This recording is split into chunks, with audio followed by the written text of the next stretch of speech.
এখন তোমাদেরকেও ইবাদত বন্দেগী করতে হবে, 5 ওয়াক্ত নামাজ পড়তে হবে, আমল করতে হবে। এখন ইমানি সত্য আল্লাহকে এতটুকু দিচ্ছেন, কেমনে আপনি শিখতে এখান থেকে আসছে, কলব থেকে আসছে।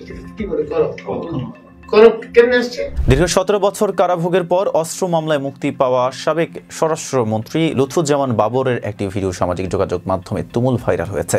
ফেসবুক, টুইটার সহ অন্যান্য প্ল্যাটফর্মে ভিডিওটি ছড়িয়ে পড়ার সঙ্গে সঙ্গেই মানুষ বিভিন্ন মন্তব্যে বাবরের ইতিবাচক পরিবর্তনকে সাধুবাদ জানায় এবং তার সুস্থতা, দীর্ঘায়ু এবং সাফল্য কামনা করেন। ভাইরাল সেই ভিডিওতে বাবর বলেন, আমি দীর্ঘ 17 বছর অনেক পড়াশোনা করেছি, বিশেষ করে কোরআন সম্পর্কে অনেক কিছুই জেনেছি।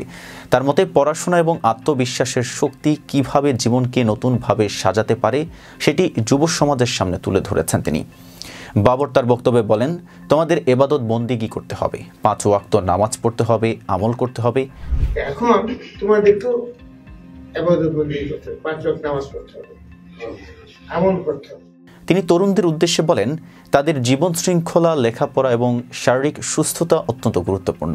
তিনি বলেন, নিজেকে কখনোই দুর্বল মনে করবে না, খেলাধুলা এবং ব্যায়াম করতে হবে, আত্মবিশ্বাস রাখতে হবে। যদি আত্মবিশ্বাস না থাকে তাহলে কিছুই সম্ভব নয়। ব্যায়াম করতে হবে, ব্যায়াম করলে কনফিডেন্স বাড়ে, আত্মবিশ্বাস বাড়ে। কনফিডেন্স যদি না থাকে, আমার গায়ে শক্তি নাই কিন্তু আমার নিজেকে ছেড়ে দিতে পারবো, আত্মবিশ্বাস। বিশ্বাস করে আমার গায়ে শক্তি নাই কিন্তু এখন ইমানি শক্তি আল্লাহকে এতটুকু দিচ্ছেন, কেমনে আপনি শিখতে এখান থেকে আসছে, কলব থেকে আসছে। কি বলে কলব কেমনে আসছে? বাবরের এই কথাগুলো অত্যন্ত শক্তিশালী বার্তা হিসেবেই গ্রহণ করেছে তরুণ সমাজ। বাবর আরও বলেন, জীবনকে শৃঙ্খলাপূর্ণ করতে হবে, লেখাপড়া ও নিজেকে সমৃদ্ধশীল করতে হবে।